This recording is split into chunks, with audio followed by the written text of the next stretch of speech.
why a bond is formed.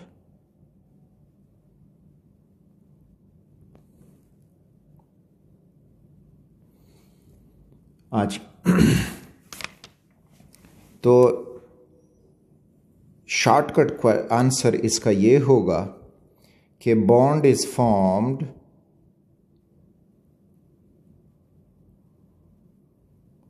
by the atoms to get stability.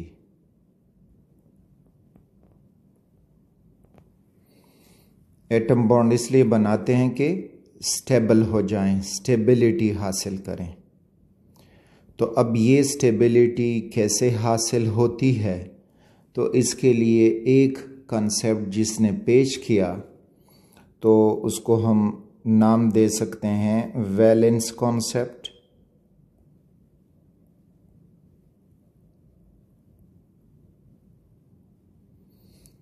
Valence concept G.N. Lewis उसने इसको present किया है।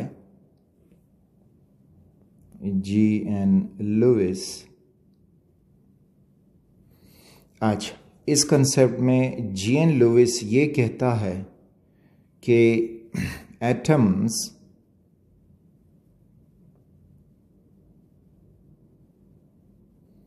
Form bonds to get stability like noble gases, या यूं भी इसको डिफाइन कर सकते हो कि atoms tends to get noble gases electronic configuration.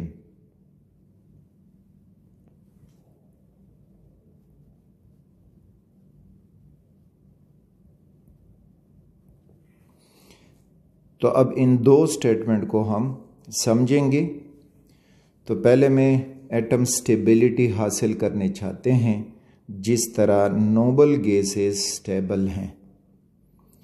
फिर इसी चीज़ को कि नोबल गैसेस क्यों स्टेबल हैं, so they are because of their complete electronic configuration. तो पहले नोबल गैसेस देखते हैं कि उनमें क्या बात है कि बाकी एटम भी ऐसा होना चाहते हैं।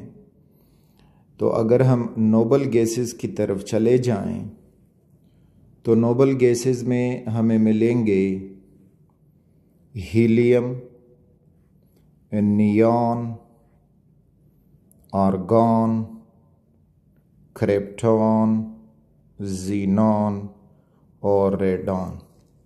ये नोबल गैसेस हैं जो पीरियाडिक टेबल के आखिरी राइट साइड पे आपको मिलेंगे, जो 8th ग्रुप भी कहलाता है, 0 ग्रुप भी कहलाता है।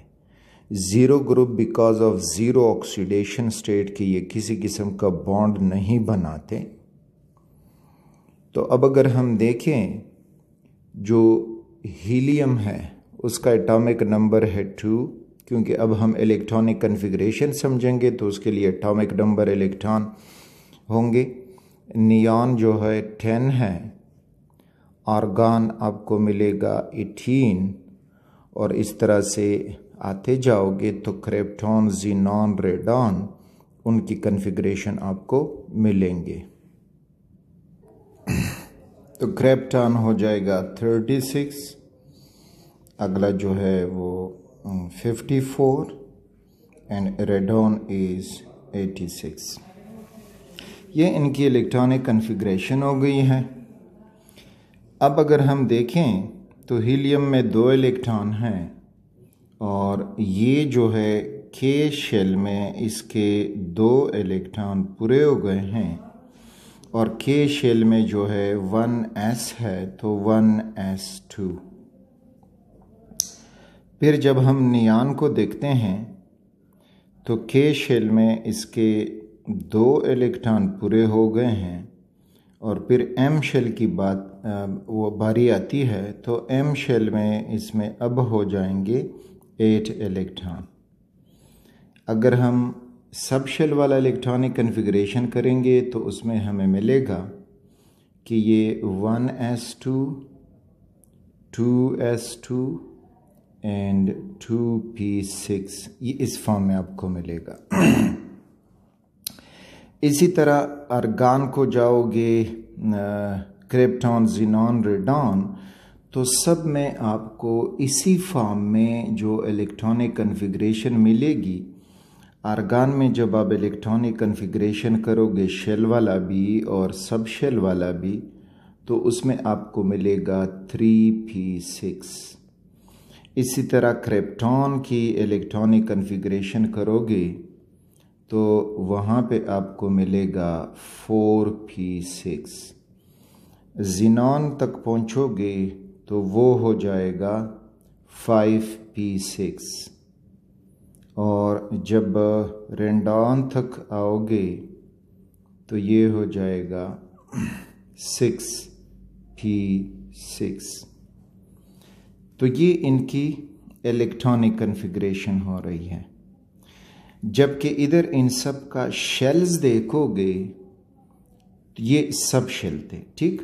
शेल देखोगे तो हर एक के सब शेल में आखिरी शेल में आपको 8 इलेक्ट्रॉन मिलेंगे। तो अब ये स्टेबल क्यों है? इसलिए है कि P में इलेक्ट्रॉन की कोई डेफिशिएंसी नहीं है।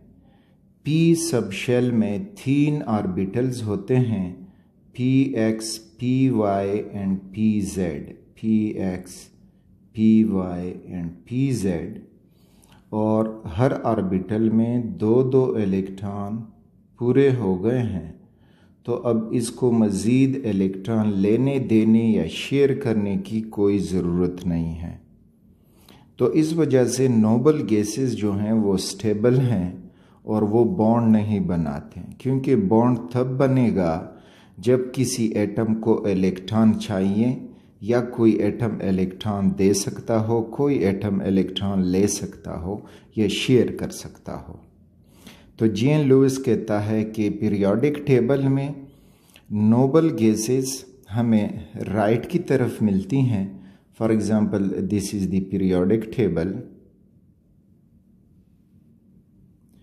तो इस साइड पे हीलियम, नियॉन, आर्गॉन, क्रिप्टॉन और ज़ीनॉन एंड रेडॉन, जबकि इस साइड पे बाकी जितने भी हैं वो सारे एटम कोशिश करते हैं कि हम नोबल गैस जैसा इलेक्ट्रॉनिक कन्फिग्रेशन या स्टेबिलिटी हासिल करें।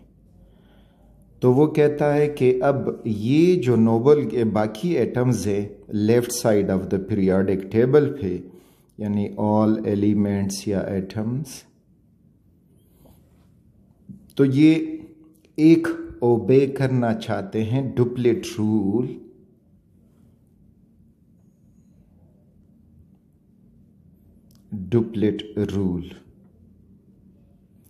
डुप्लेट रूल डिफाइन करोगे तो ये होगा to have 2 electrons in valence shell K is duplet rule. यानी अगर एटम का वैलेंस शेल K है तो वो डुप्लेट रूल ओबे करना चाहेगा।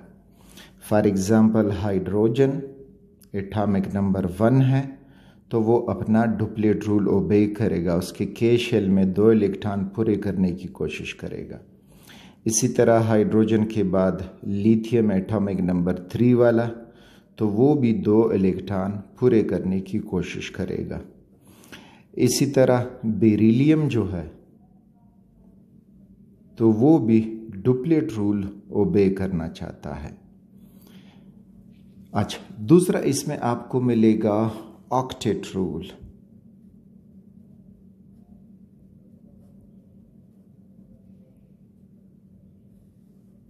ऑक्टेट रूल में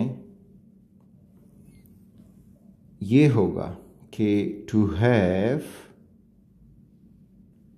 8 electrons in valence shell other than K,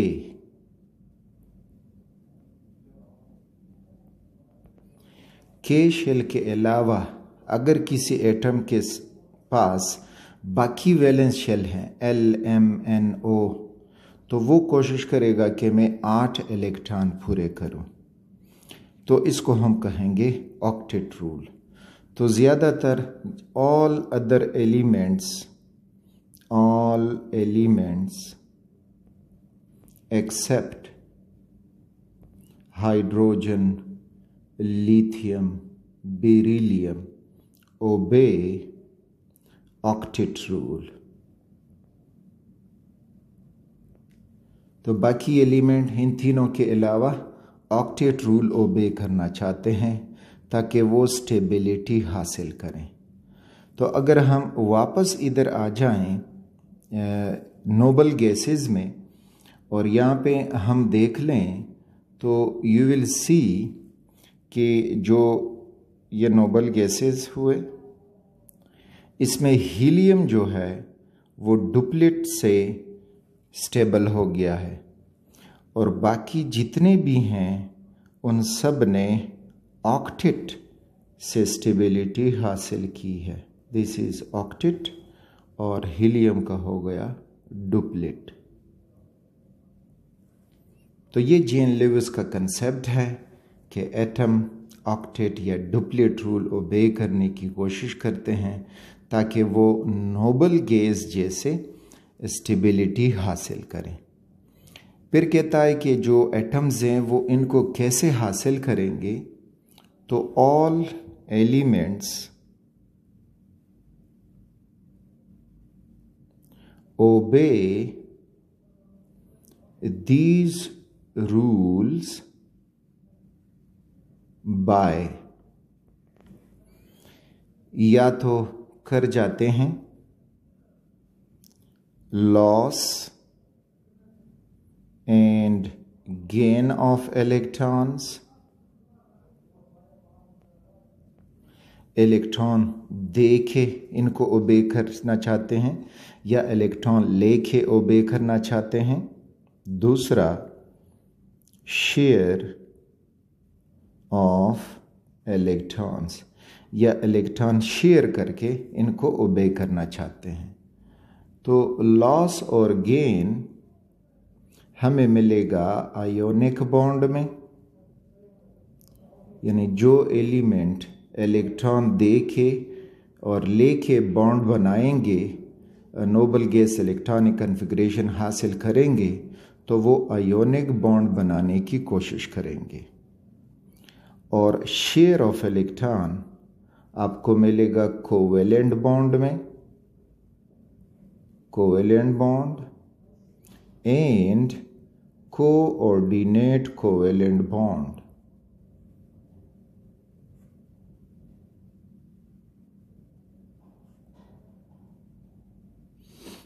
तो यहाँ पे शेयर ऑफ इलेक्ट्रॉन से वो ऑक्टेट या डुप्लेट ओबे करेंगे। तो ये था जीएन लुइस का कंसेप्ट। अब कुछ एग्जामिनेशन से रिलेटेड ज़्यादातर इस कंसेप्ट के कुछ लिमिटेशंस हैं।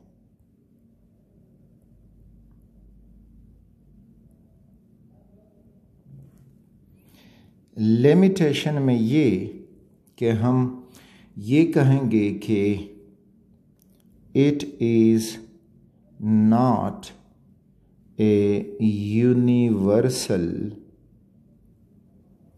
कंसेप्ट, यूनिवर्सल नहीं है, क्योंकि हमें कुछ ऐसे एलिमेंट्स कंपाउंड बना के स्टेबल मिलते हैं जिन्होंने डुप्लेट ऑक्टेट ओबे नहीं किया, या तो ऑक्टेट से उनमें कम इलेक्ट्रॉन हैं या फिर ऑक्टेट से उनमें ज़्यादा इलेक्ट्रॉन हैं। तो इसी तरह डुप्लेट से ज़्यादा इलेक्ट्रॉन हैं, ऑक्टेट से कम है, तो वो जो हैं इसको वो ओबे कर चुके हैं। तो ये यूनिवर्सल कॉन्सेप्ट नहीं है, क्योंकि हमें कुछ ऐसे कंपाउंड मिलेंगे जिसमें ये ओबे नहीं होगा। फॉर एग्ज़ाम्पल अगर हम बेरिलियम क्लोराइड ले लें, अब बेरिलियम क्लोराइड में बेरिलियम जो है वो सेकंड ग्रुप का मेंबर है और इसके आखिरी शेल में आपको मिलेंगे 2 इलेक्ट्रॉन्स। दूसरी तरफ क्लोरीन 7th ग्रुप का मेंबर है और इसके आखिरी शेल में आपको मिलेंगे 7 इलेक्ट्रॉन्स। ये इसके 7 इलेक्ट्रॉन हुए। इसी तरह इधर दूसरा क्लोरीन होगा और उसके 7 इलेक्ट्रॉन आपको मिलेंगे। अब अगर आप देखोगे तो इस तरह से दायरा खींचोगे तो क्लोरीन ने तो ऑक्टेट ओबे किया, उसके 8 इलेक्ट्रॉन पूरे हुए और इधर भी क्लोरीन ऑक्टेट ओबे कर चुका है। लेकिन अब अगर हम बेरिलियम को देखें तो बेरिलियम ने टोटल 4 इलेक्ट्रॉन कंप्लीट किए। तो इस वजह से बेरिलियम डुप्लेट से ज़्यादा और ऑक्टेट से कम शेल कंप्लीट कर चुका है, लेकिन वो एक स्टेबल कंपाउंड है। तो बेरिलियम क्लोराइड एक लिमिटेशन हुआ जी.एन. लुईस कंसेप्ट में। दूसरा इसका जो है आपको मिलेगा सिंपल कंपाउंड AlCl3 में। तो एल्युमिनियम क्लोराइड में भी एल्युमिनियम 3rd ग्रुप का मेंबर है, तो इसके आखिरी शेल में ये 3 इलेक्ट्रॉन मिलेंगे और वो अपने ये तीनों इलेक्ट्रॉन एक एक क्लोरीन के साथ शेयर कर जाएगा। तो इस तरह से जब आप एल्युमिनियम का वैलेंस शेल बनाओगे तो उसके वैलेंस शेल में आपको मिल जाएंगे 6 इलेक्ट्रॉन। तो इसने भी ऑक्टेट ओबे नहीं किया और एक स्टेबल कंपाउंड बना चुका है। अगले एग्जाम्पल में आप देख सकते हो सल्फर हेक्साफ्लोराइड को SF6। अब सल्फर जो है वो 6th ग्रुप का मेंबर है। इसके आखिरी शेल में आपको 6 इलेक्ट्रॉन मिलेंगे। रिमेंबर कि जो एलिमेंट जिस ग्रुप में होगा उसी ग्रुप नंबर के मुताबिक उसके वैलेंस शेल में इलेक्ट्रॉन होंगे।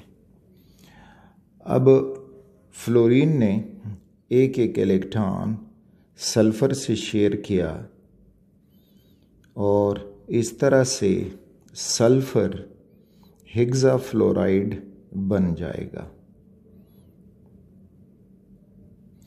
अब अगर आप सल्फर का शेल बना दोगे तो उसमें आप देख लोगे कि सल्फर के पास टोटल 12 इलेक्ट्रॉन आ गए हैं।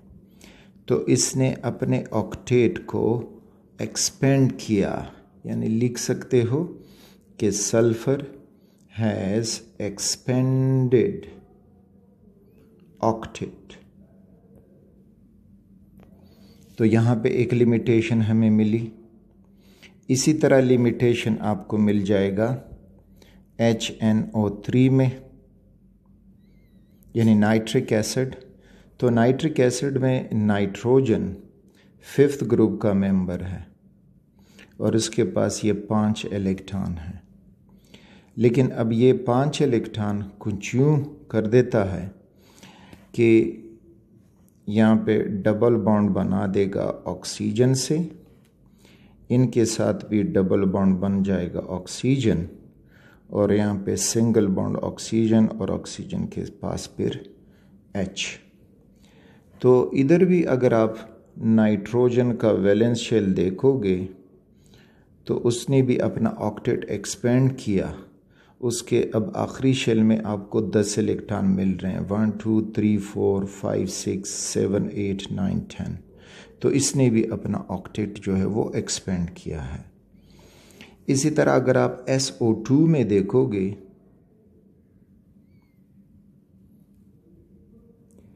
तो SO2 में सल्फर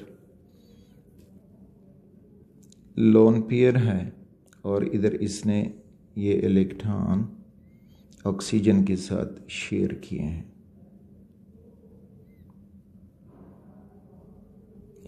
तो यहाँ पे अब अगर आप देखोगे तो 2 3 4 5 6 7 8 9 10, तो अगेन उसने अपना ऑक्टेट एक्सपेंड किया है। तो इस तरह से कुछ एग्जाम्पल आपसे के पूछे जा सकते हैं कि in which of the following octet is not obeyed. तो इस किस्म के कुछ एग्जाम्पल आपके जहन में होने चाहिए कि जिनमें जो G.N. लुइस कंसेप्ट है वो यूनिवर्सल नहीं है और उसमें कुछ एटम्स जो हैं अपना ऑक्टेट एक्सपेंड कर सकते हैं या अपना ऑक्टेट जो है वो कॉन्ट्रैक्ट कर सकते हैं। 8 से कम इलेक्ट्रॉन से भी वो स्टेबल होंगे और 8 से ज़्यादा इलेक्ट्रॉन से भी वो स्टेबल होंगे। So this was about the G.N. Lewis concept, valence concept for bond formation. तो why a bond is formed? इसमें एक कॉन्सेप्ट हमने पढ़ा वैलेंस कॉन्सेप्ट या G.N. लुइस वाला कॉन्सेप्ट, जिसमें ऑक्टेट और डुप्लेट की बात होती है। अब दूसरा कॉन्सेप्ट जो इसमें हम पढ़ेंगे तो वो होगा energy concept, that is energy concept.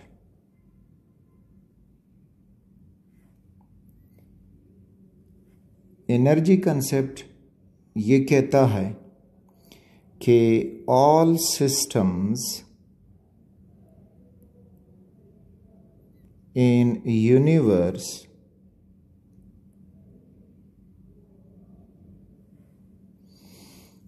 tends to move from high energy यानी unstability to low energy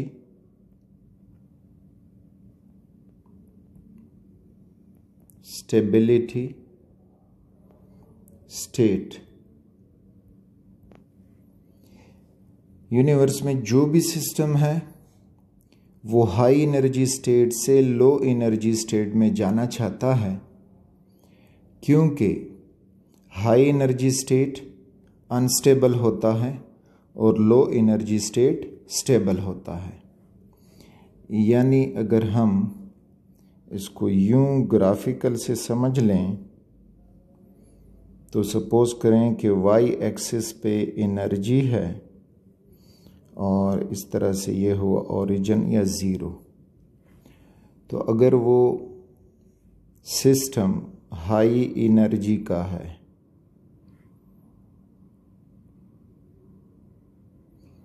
तो वो होगा अनस्टेबल।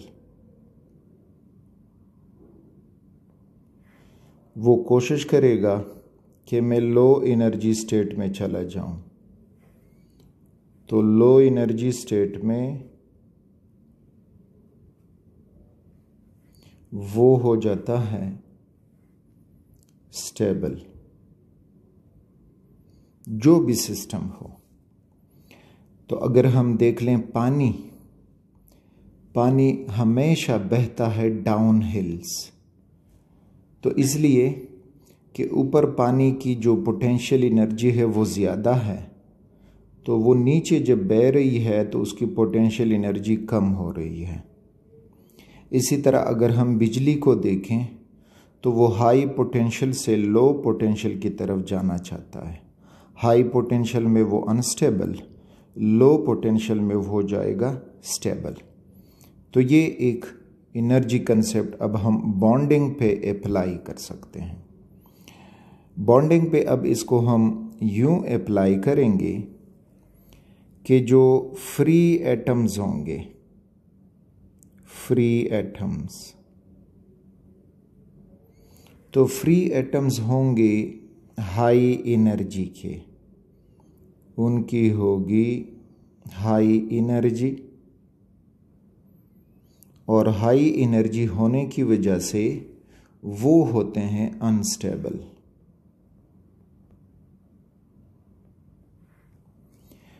जबकि इनके मुकाबले में अगर बॉन्डेड एटम्स हैं,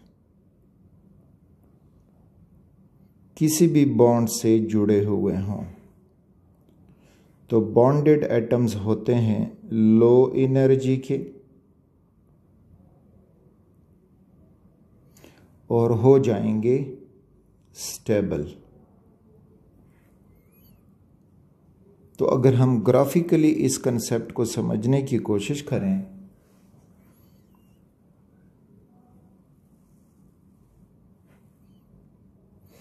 तो ग्राफिकल समझ से हमें ये मिलेगा कि ये हो गई एनर्जी, और सपोज करें ये दो एटम्स हैं, दे आर फ्री।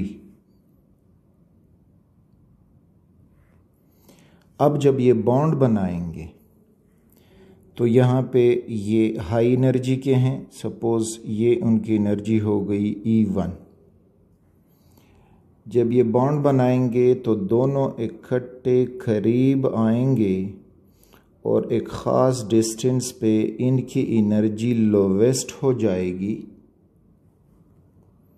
यानी वो एनर्जी हो जाएगी E2। इस तरह से ये नीचे आ गए हैं और अब यहाँ पे हो गए हैं स्टेबल, क्योंकि एनर्जी कम हो गई है। उधर फ्री एटम्स थे, यहाँ पे कंबाइन एटम हो गए हैं और वो स्टेबल हो गए हैं। तो अब अगर हम चेंज इन एनर्जी देखेंगे तो delta E is equal to E2 minus E1, और जब हम ये वैल्यू एक दूसरे से माइनस करेंगे तो we will get answer in negative. ये नेगेटिव शो करेगा कि ये एक्सोथर्मिक प्रोसेस है, यानी जब वो हाई एनर्जी से लो एनर्जी आ रहे थे तो ये एनर्जी रिलीज़ कर चुके हैं ताकि अपनी एनर्जी को कम कर सकें, तो ये एक्सोथर्मिक होगा। तो इससे अब हमें ये आइडिया मिला कि बॉन्ड फॉर्मेशन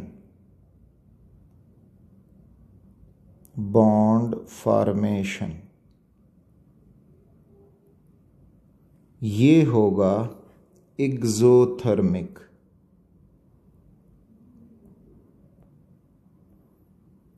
एक्सोथर्मिक यानी इसमें हीट या एनर्जी रिलीजेस।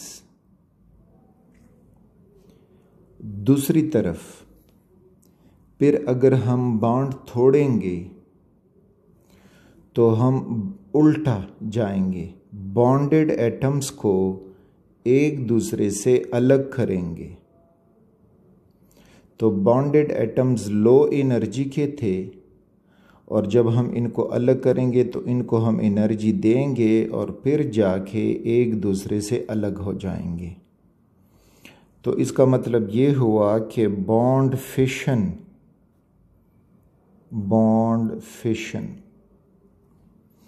तो बॉन्ड फिशन होगा एंडोथर्मिक,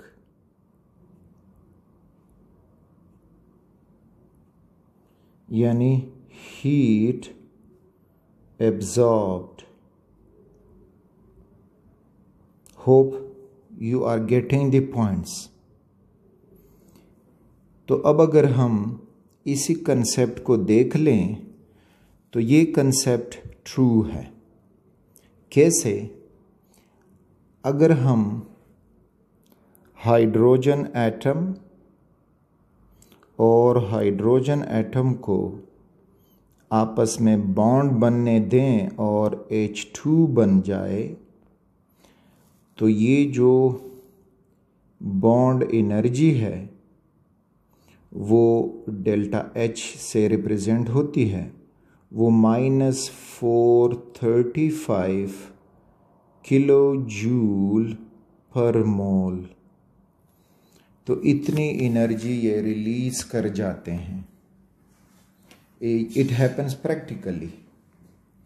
इसी तरह अगर हम हाइड्रोजन मॉलिक्यूल को लें और इसको अलग करना चाहें ताकि इससे हाइड्रोजन एटम और हाइड्रोजन एटम बने, so the same amount of energy will be absorbed, यानी +435 किलो जूल पर मोल।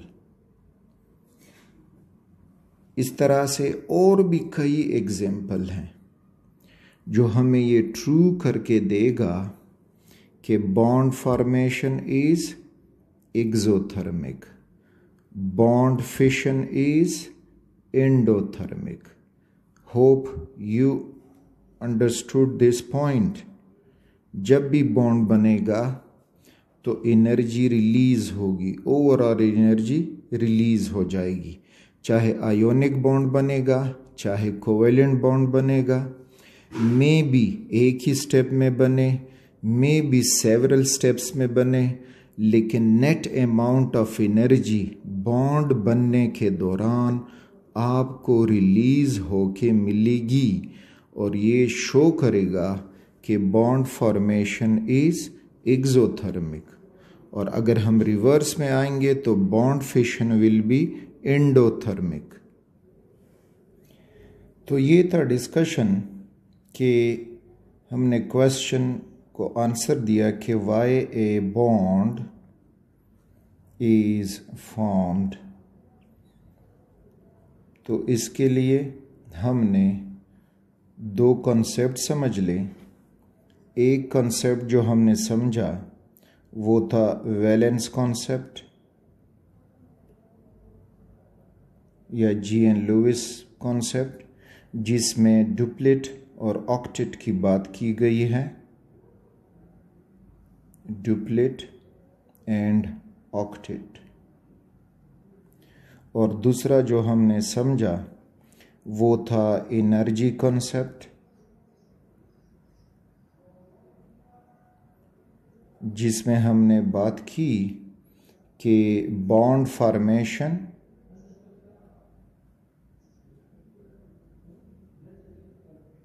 इज एक्सोथर्मिक,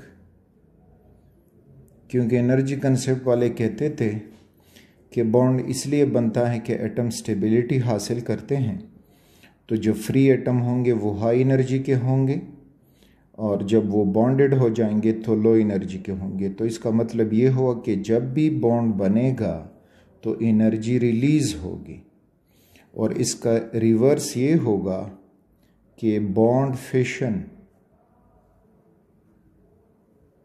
यानी जब भी बॉन्ड तोड़ेंगे तो वो होगा एंडोथर्मिक, तो उसमें एनर्जी एब्जॉर्ब होगी, क्योंकि बॉन्डेड एटम्स लो एनर्जी के थे और उनको अब एक दूसरे से अलग करना, फ्री कर देना एनर्जी रिक्वायर करेगा। तो वो एनर्जी दे के उसको हम फ्री कर सकते हैं और वो अनस्टेबल हो जाएंगे।